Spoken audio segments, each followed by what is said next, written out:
हे everyone welcome back. So इस video में हम डिटेल में डिस्कस करेंगे एलएफजी के बारे में। एलएफजी का करंट सिनेरियो क्या है, क्या फ्यूचर पोटेंशियल रहेगा, एंड जो उसका अपडेटेड व्हाइट पेपर आया है जिसमें रोड मैप भी अपडेट होकर आ गया, कुछ फीचर्स भी नए ऐड हो गए, उनको थोड़ा सा हम डिटेल में समझने वाले हैं। स्टार्ट करते वीडियो। अगर आपने अभी तक चैनल को सब्सक्राइब नहीं किया है तो चैनल को सब्सक्राइब कर दो। Press the bell icon also, ताकि आपकी कोई भी अपडेट मिस ना हो। एज ऑफ नाउ $0.002325 पर ट्रेड कर रहा है। थोड़ा सा हमें प्राइस में अप्रिसिएशन देखने को मिल रहा है। अपडेटेड व्हाइट पेपर आया उसके बाद इसमें डेफिनेटली थोड़ा सा बेटरमेंट दिख रहा है। सो इसके रिगार्डिंग एलएफजी ने ऑलरेडी ट्वीट करके जानकारी दे दी कि उसने अपडेटेड व्हाइट पेपर अवेलेबल करा दिया। यहाँ पे लिंक भी अवेलेबल है, आप इस पे क्लिक करके इजीली इसको रीड आउट कर सकते हो। क्या क्या डिटेल अवेलेबल है उसमें। पहले उन्होंने अवेलेबल कराया मार्केट का ओवरव्यू। मार्केट का ओवरव्यू क्यों क्यों यहाँ पे डिस्कस किया है, बिकॉज एनएफटीज के अराउंड क्या चल रहा है अभी, फिर दोबारा से हाइप मतलब बन रही है। और हमने देखा ही था, एक कल की न्यूज थी, $2 बिलियन के बराबर लगभग वॉल्यूम आई है एनएफटीज में, सिर्फ फरवरी महीने में। तो दोबारा से एनएफटीज एकदम हाइप अप हो रही है। सो एनएफटीज का इस पे इम्पैक्ट क्यों पड़ेगा, बिकॉज ये इसका एक प्लेटफॉर्म है जो सैम करके सोशल एग्रीगेटेड मार्केट प्लेस, वो बेसिकली गेम जो गेम है उनके जो एनएफटीज है उसके लिए डेडिकेटेड है, लेकिन एक तरह का एग्रीगेटर है एनएफटीज के लिए। और उसका फायदा उसको डेफिनेटली मिलेगा ही। उसके साथ साथ किस तरीके से जो गेमिंग इंडस्ट्री है वो फ्रेगमेंटेड है। फ्रेगमेंटेड इन द सेंस, जैसे कोई गेम है, मान लो कोई गेम अवेलेबल है, आपको पता भी नहीं होगा कि ये कोई प्ले टू अर्न गेम है जो मार्केट में एग्जिस्ट करता है। सिमिलर आप सिचुएशन देख लो, कितने सारे अच्छे अच्छे गेम्स अवेलेबल हैं प्ले टू अर्न सेक्शन में, जिनको खेल के आप पैसे भी कमा सकते हो। एंड आपको खेलने में भी मजा आएगा, लेकिन आपको पता ही नहीं होगा कि ऐसा कोई गेम है और जो डेवलप हो रहा है। तो ऐसा एक प्लेटफॉर्म क्रिएट करना जिससे ये फ्रेगमेंटेड यानी बिखरी हुई ये जो इंडस्ट्री है उसको एकदम यूनाइट किया जा सके। यूनाइट कैसे, एक प्लेस यहाँ से आप सारे फीचर्स उनको एक्सप्लोर कर पाओ। जैसे गेम्स हैं, मान लो आपको आरपीजी गेम खेलने हैं, या फिर दूसरे किसी पर्टिकुलर कैटेगरी बेस्ड अगर कोई गेम है, तो आप कैटेगरी सेलेक्ट करो, फिल्टर आउट कर लो जो भी गेम्स अवेलेबल है। उसके बाद वन क्लिक लॉन्च, आप उस पर प्रोफाइल पे क्लिक करोगे और इजीली गेम डायरेक्टली लॉन्च हो जाएगा। या फिर उस पे जो भी एनएफटीज होंगी वो वहां पे अवेलेबल होंगे, आप वहां से बाय करो और उसमें यूटिलाइज करो। इस तरह के फीचर्स ये एक्चुअली अवेलेबल कराया है, यानी जो फ्रेगमेंटेड इंडस्ट्री को जोड़ने का काम कर रहा है गेमर्स। ना play to earn and metaverse का किस तरह का कोरिलेशन है वो भी इन्होंने इसमें डिस्कस किया है। And that is quite well, because काफी टाइम पहले आपने देखा होगा, there is one particular YouTuber who create a lot of panic without any fact, यानी बिना किसी रीजन के पैनिक क्रिएट कर देना। इनिशियली ही has created like NFT metaverse सिर्फ हाइप देने के लिए, इनका कोई यूज केस नहीं है ना। लेटर ऑन अपना स्टेटमेंट चेंज कर दिया एंड ही स्टार्टेड रिकमेंडिंग माना also without even realizing that it is the metaverse and it is featuring the play to earn games. But that's another scenario, but I'm just saying it because these things are correlated, यानी एक दूसरे पे इंटरलेट, एक दूसरे की पूरक है। आप इनको एकदम से आइसोलेट करके नहीं देख सकते। NFT, play to earn games और मेटावर्स को आप सेपरेट करके नहीं देख सकते। मेटावर्स में जो लैंड्स होती है उनकी ओनरशिप एनएफटी से रिप्रेजेंट होती है। प्ले टू अर्न जो गेम्स होते हैं उनमें जो आपको वर्चुअल असेट मिलते हैं उसकी भी ओनरशिप आपको एनएफटी से ही रिप्रेजेंट की जाती है। एनएफटी बेसिकली एक सिर्फ एक जेपीईजी इमेज नहीं है, वो एक्चुअली एक डिजिटल ओनरशिप रिप्रेजेंट करती है, यूनिक ओनरशिप ब्लॉकचेन बेस्ड, जिसको कोई अल्टर नहीं कर सकता। नाउ इसके बाद आप फर्दर डिटेल में आओगे मतलब व्हाइट पेपर में, तो गेमर्स क्या क्या सॉल्यूशन प्रोवाइड कर रहा है वो यहाँ पे उन्होंने डिस्कस किया। इसके रिगार्डिंग एक वीडियो भी अवेलेबल है, ये यूट्यूब पे ऑलरेडी अवेलेबल है, आप जाके इसको देख सकते हो किस तरीके से ये इसको मतलब जो फ्रेगमेंटेड स्पेस है उसको यूनाइट कर रहा है। उसके बारे में उन्होंने इसमें डिस्कस किया है। मोस्ट इंपॉर्टेंट पार्ट रहेगा road map and features. Features में क्या क्या इन्होंने रखा है वो चीज आपको ध्यान से समझनी चाहिए और इसको पढ़ना भी चाहिए आपको ध्यान से। इंटर ऑपरेबिलिटी यानी मल्टीपल चेन्स पे अवेलेबल कराना प्लेटफॉर्म को, ये इनका प्राइम टारगेट है। सो किस किस चेन को उन्होंने मतलब इसके रिगार्डिंग बोला है कि जिसपे अपना जो प्लेटफॉर्म उसको लाइव करेंगे।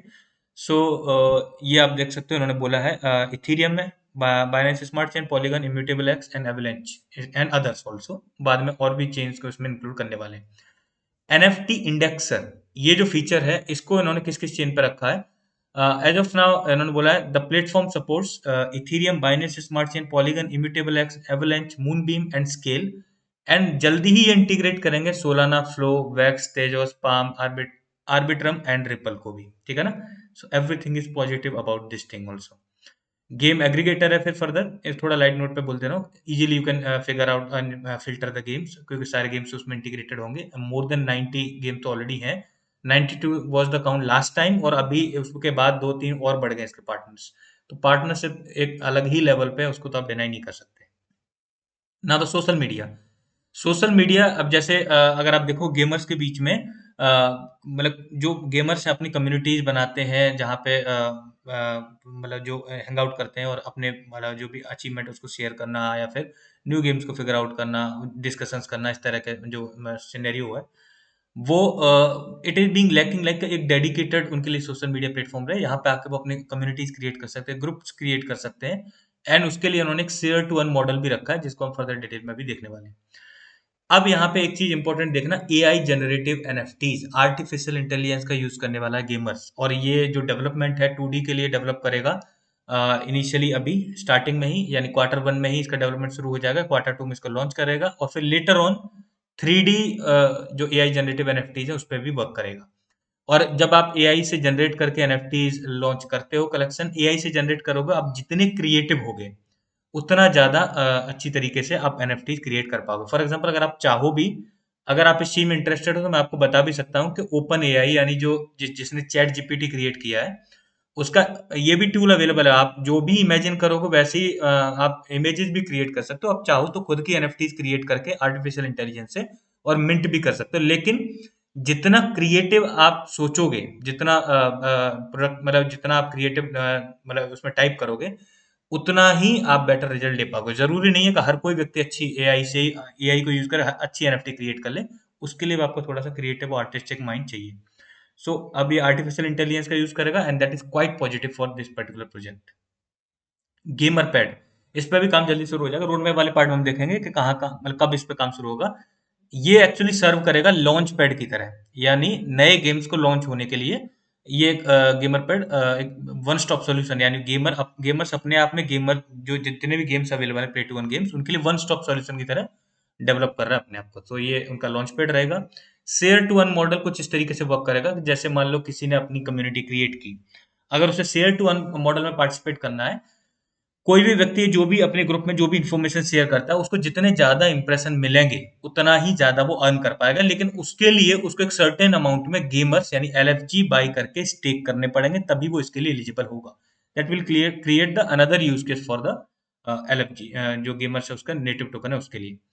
गिल्ड एग्रीगेटर है which is like basically aggregator for the community. Swipe swap करके इसको आप ऐसे समझ लो जैसे आप I am not sure like आप यूज करते हो नहीं करते हो, या आपने पास्ट में कभी यूज किया है नहीं कि टिंडर अगर आपने यूज किया है जिसमें आप स्वाइप करते हैं, for example if you are interested then हम राइट स्वाइप करते हैं, नहीं है तो लेफ्ट स्वाइप करते जाते हैं। इस तरह का जो स्वाइप वाला फीचर है like that they are going to develop, और उसमें भी ये मशीन लर्निंग यूज करेंगे, इन्होंने इसमें बोला भी है, ताकि जो रेलेवेंट हो वही मतलब आपको एनएफटी शो की जाए, एंड ताकि उसको आप मतलब ज्यादा से ज्यादा उसको मतलब जो एनएफटीज है वो सेल आउट हो पाए। जहाँ पर आप क्लियरली देख सकते हो ये जो लाइन पढ़ोगे, मशीन लर्निंग एल्गोरिदम्स को भी यूज करने वाला है गेमर्स उस चीज में इंप्रूवमेंट लाने के लिए। News section, one stop feed, जहाँ पे आपको सारी अपडेट और न्यूज जो भी है regarding the games, regarding the market, वो आपको एक ही जगह पे मिल जाएगी, चाहे वो हमारा चाहे वो मतलब उसके जो पार्टनर्स हैं उसके रिगार्डिंग हो, एंड मच मोर ऑल्सो।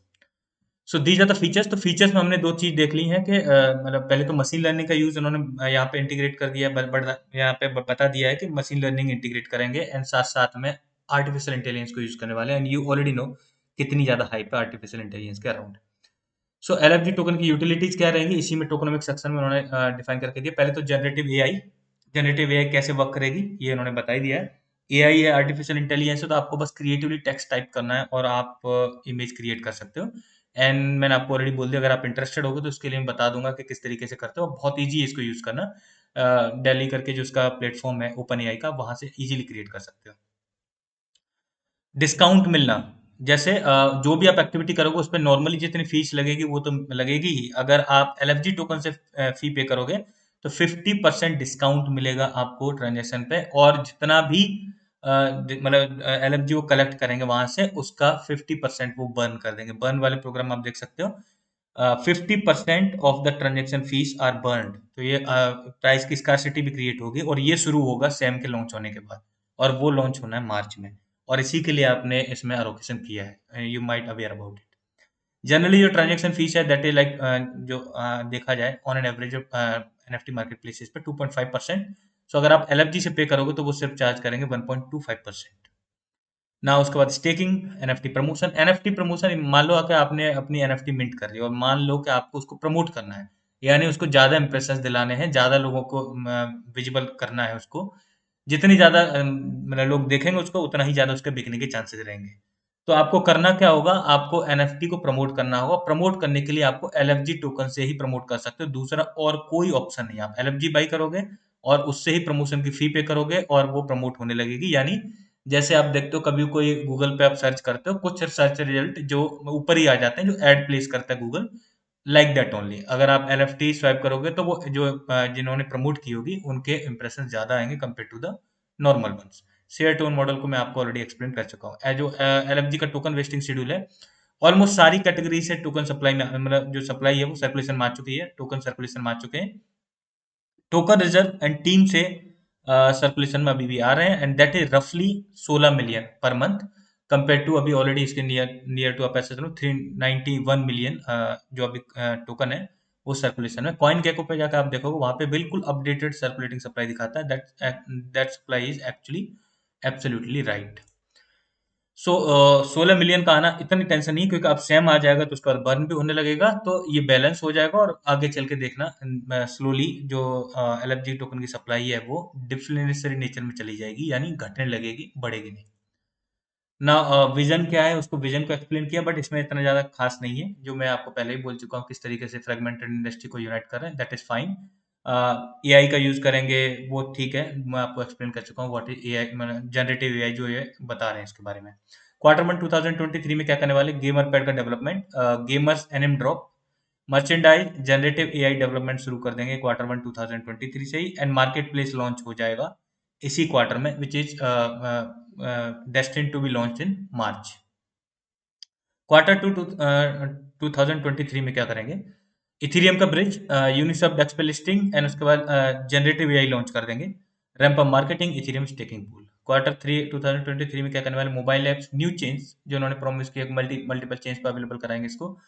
उसके बाद further centralize exchange listing, guild aggregator, तब जाके आएगा एनएफटी स्वैप स्वैप, एंड उसके बाद 3D जनरेटिव एआई। वहाँ पे जो इनिशियली है वो 2D वाला है, एंड उसके बाद फिर 3D में भी आप चाहो तो इमेजिन करके और जो एनएफटी है वो जनरेट कर सकते हो। क्वार्टर वन 2023 में क्या होगा, looking for groups, parties, share to earn, PR campaign, APAC press tour and merchandise store. So these are the things जो उन्होंने रोड मैप में अपडेट करके दी है। But one thing I am missing, because इनका एलएफजी का इनका खुद का मेटावर्स भी लॉन्च होना था, उसको इन्होंने इसमें इंक्लूड नहीं किया है। बट उसके बदले जो इन्होंने जो चीज़ें चेंज की हैं वो पॉजिटिव ही है। जिस तरीके से उन्होंने एआई को और मशीन लर्निंग का इंटीग्रेशन किया है, वो इसके लिए डेफिनेटली पॉजिटिव रहेगा। अब मैं आपको बता रहा हूँ कितना जा सकता है, क्या पोटेंशियल है। सो पोटेंशियल आपको मैं ऑलरेडी पोटेंशियल के टर्म में बताऊं, पहले तो ये चीज ध्यान में रखो कि जैसे जो पहला मतलब जो प्रोडक्ट आएगा सेम, उसके आने के बाद जिसका मेन नेट आ जाएगा, उसके आने के बाद उतना ही ज्यादा जितना ज्यादा ये मतलब यूज होगा सेम, उतना ही ज्यादा गेमर्स बर्न होगा, और उसके यूज केस भी उसके बाद ही क्रिएट होंगे। सो शॉर्ट टर्म अगर देखा जाए, आप ऐसा मत समझना कि मार्च में ही अचीव कर लेगा, but short span of time यानी कपल ऑफ मंथ्स में, इफ एवरीथिंग गोज वेल, तो 0.01 मिनिमम टारगेट रहेगा इसका, जो ये अचीव कर सकता है, एंड बड़े आसानी से हंसते खेलते हुए 0.1 तक जा सकता है अगले बुल रन तक, दैट इज हंसते खेलते हुए। बिकॉज किस तरीके से अडॉप्शन होगा, मार्च में पहले प्रोडक्ट आने दो, उसका अडॉप्शन फिर फर्दर हम रीड करेंगे, and accordingly we will see. So अगर आपने बाई करके रखा है, just hold it. It is one of the kind of like gem, जो अभी अब मैंने ये भी देखा है, there so many person claiming कि उन्होंने इसको फाइंड किया, but you already know who was the first person discussing about it, and आपको ऑलरेडी इसकी रैली का फायदा मतलब मिल चुका है। बट ठीक है, कोई भी क्लेम कर सकता है कुछ भी, मैं उस पचड़े में नहीं पड़ रहा। So just hold it well, and ये आपको निराश नहीं करेगा। Thanks for watching the video.